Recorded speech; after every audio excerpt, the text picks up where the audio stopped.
gosh, I am not inviting you in, Stephanie. I have to talk to you, please. You're only gonna get nasty, and I really don't feel like listening to that. Brooke, it's taken you a long time to bring me to my knees, but you finally have accomplished it. Now, do I literally have to get on them and beg you to stay away from Ridge? Oh, I would love to see that. But I'm not giving up on Ridge. What? You're never going to have him. Now, you wouldn't be here if you really believed that, would you? Even if he left Taylor for you, what kind of a life could you possibly have? It will destroy him if he has to watch those children go through an ugly divorce. And believe me, she'll make it an ugly divorce. Oh, my God. So much for protecting the children. They're going to end up resenting you and hating you, and that in the long run would only make it impossible for their father to love you. Well, you have a good argument there. But the problem is, Ridge already loves me, and he's never going to make a great father until he's with the woman that he truly wants. You're delusional. Ridge and Taylor are happy. They have a happy marriage. The kids feel secure. Even if he loved you the way you seem to think he does, do you think the children would ever accept him leaving their mother for you? They won't. They will make your life together absolutely miserable. And I'll help them do it. Well, you go right ahead. I'll just have to take my chances. You're leaving me no alternative. Whatever. Okay. But don't say I didn't warn you.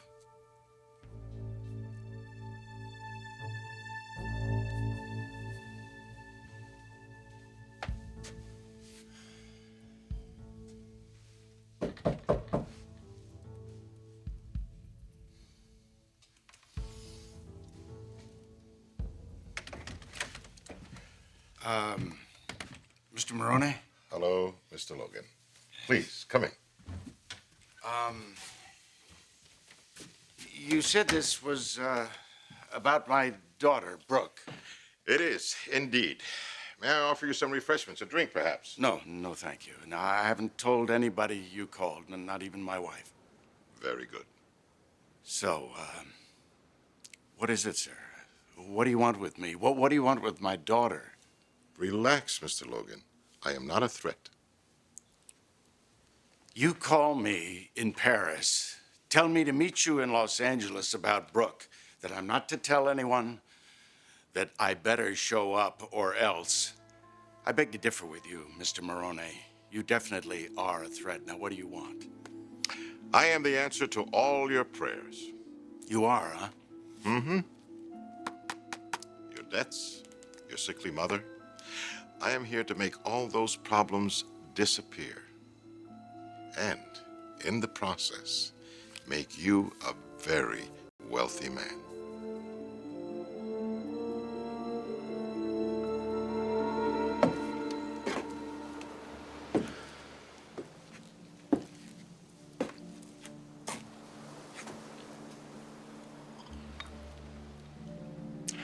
Amber, the way you looked at me in that restaurant yesterday, when Rick said he wanted to have another baby,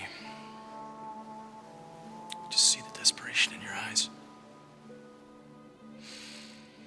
What the hell are we gonna do?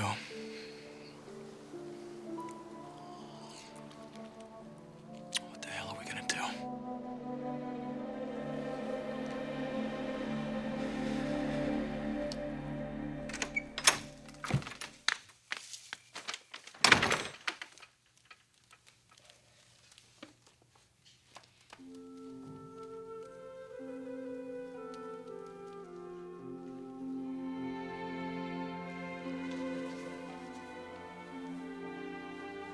Hi.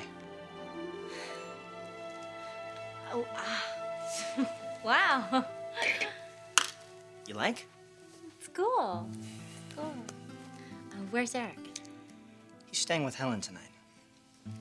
Why? Because I want tonight to be special. Because tonight we're gonna make Eric a little brother or sister.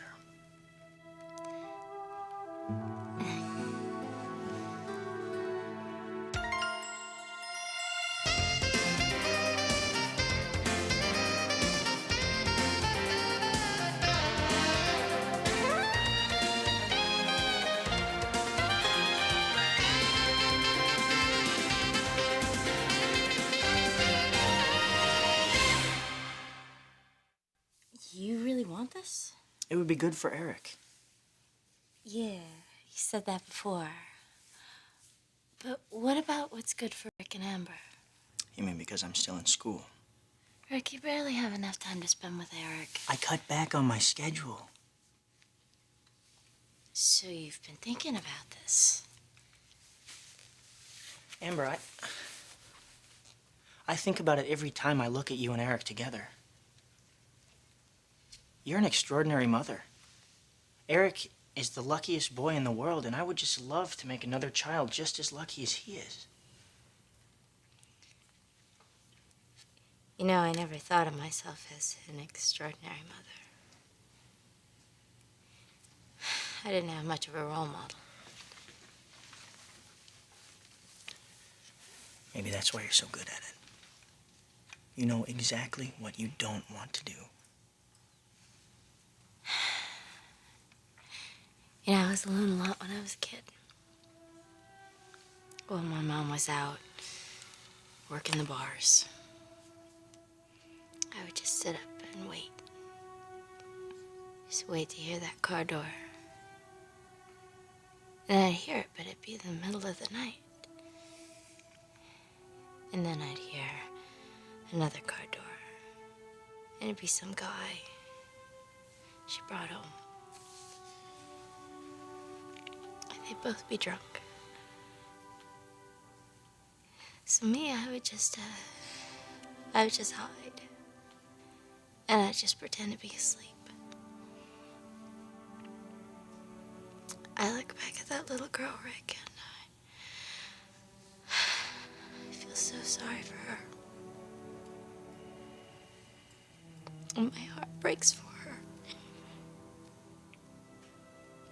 And that little girl is me, Rick. And I'm never gonna do that to my child, ever. Amber, as difficult as that was for you, it made you the parent you are today. And Eric is a winner because of it. Rick.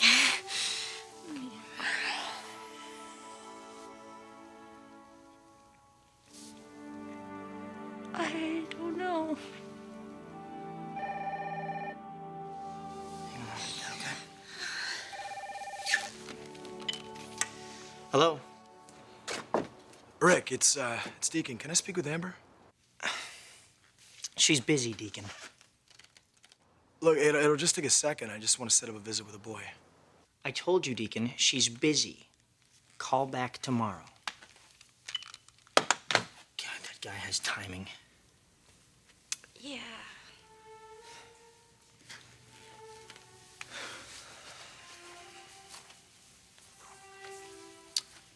Amber, you were saying that you don't know? Trust me. I do know.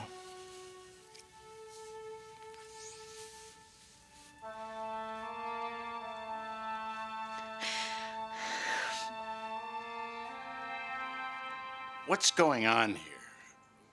What is this really all about? I want your daughter to leave Los Angeles, and I want you to take her back with you to Paris. What for? Well, let's just say for her health and her safety. Brooke's in danger? She will be if she stays here. What does that mean? That means that she has an Achilles heel. His name is Ridge Forrester. Ridge is happily married with 3 children. Ah, but your daughter has staked a claim on him. She is making a spectacle of herself and the Forrester family, and I want her out of L.A. Do you understand? Now, either she goes back to Paris with you, or I'll have to handle it another way. Is that a threat? I don't threaten, Mr. Logan. I simply state what will happen, and it happens.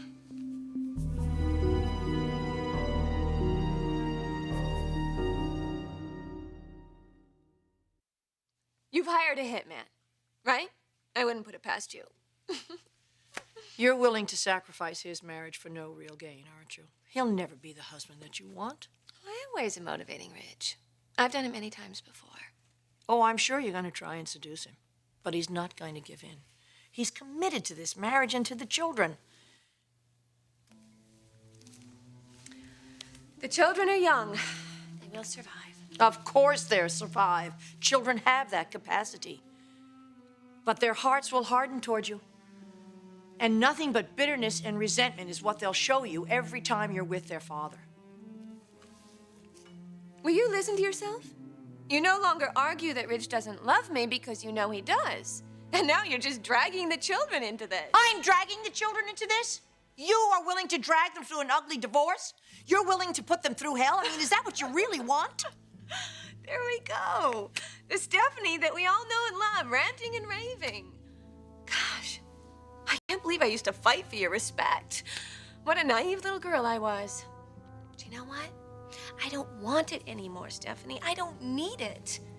Because I have your son and I have his love. And that's all that I need. Now it's your turn to show me a little respect. And I think you better work really hard at it. Now I'm gonna go up to bed. And you can show yourself out.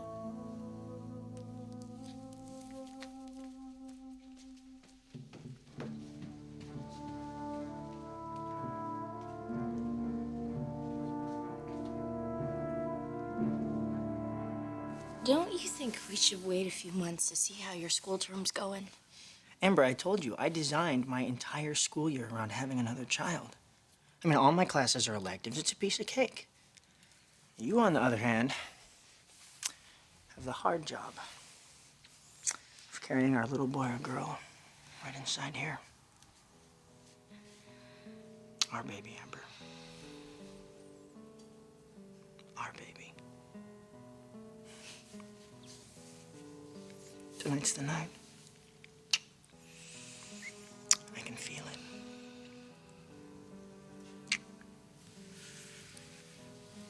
I'm gonna go take a shower.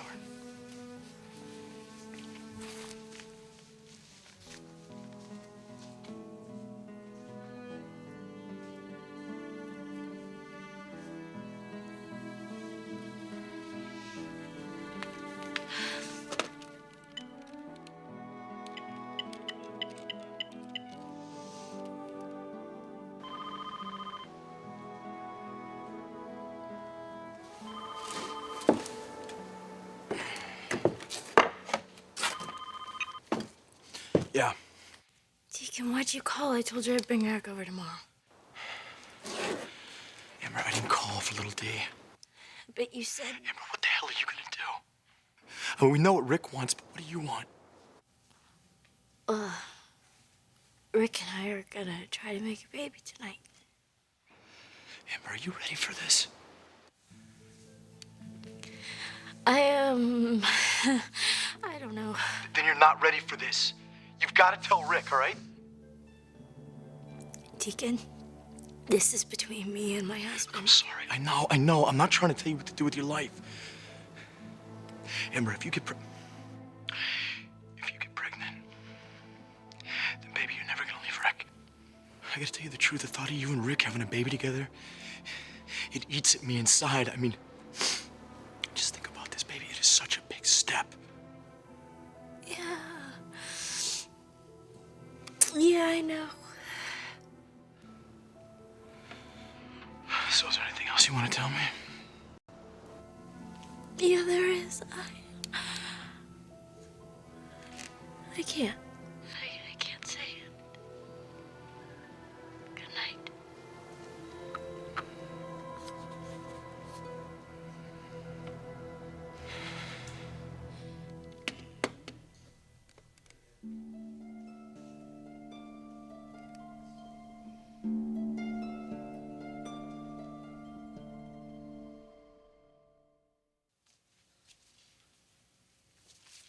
You're not changed. Are you okay? Look, Amber, it's not like me to push something on you. I respect you too much. And something as important as having a child, I would never want it if it was something that you didn't want. Amber, our relationship will not be hurt by having another child. we'll be stronger and happier and more committed than ever.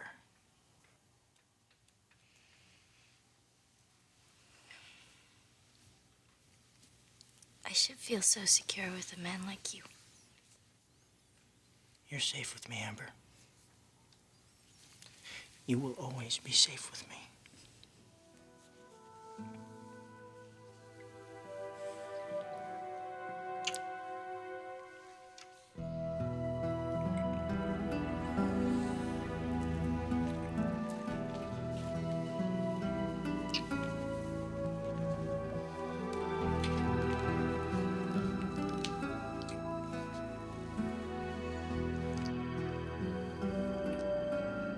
You're gonna pay me to get my daughter out of Los Angeles?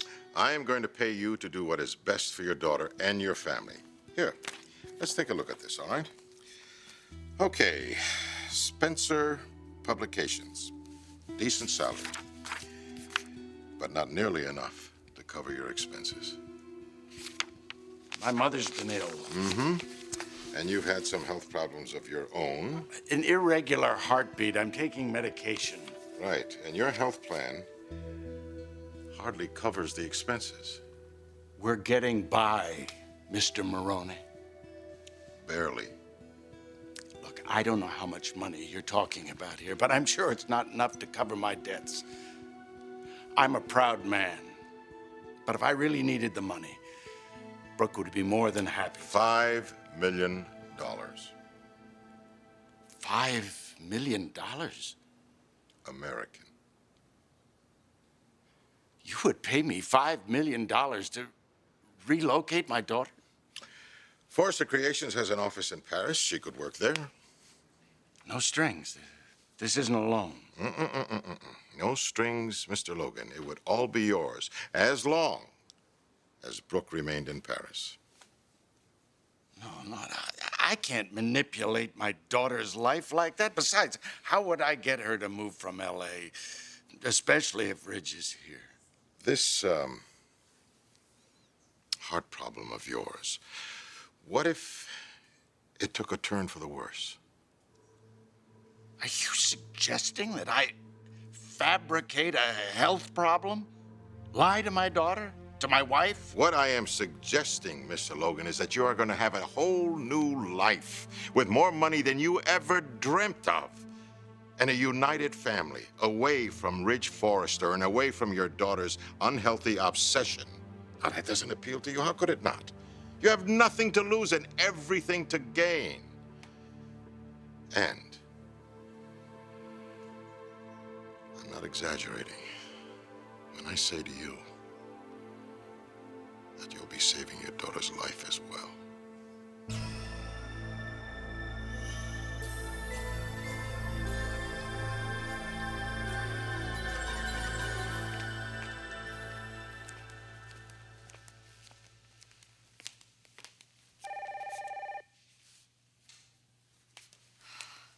So help me, Stephanie, if that's you. Hello? Brooke, this is your father. Dad, what time is it in Paris? Well, I'm not in Paris, honey. I'm here in Los Angeles.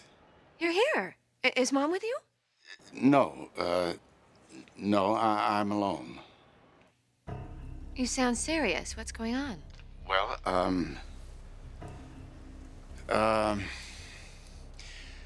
I need to talk to you, honey. I'll be over at your place first thing in the morning. It's very important. Good night, honey.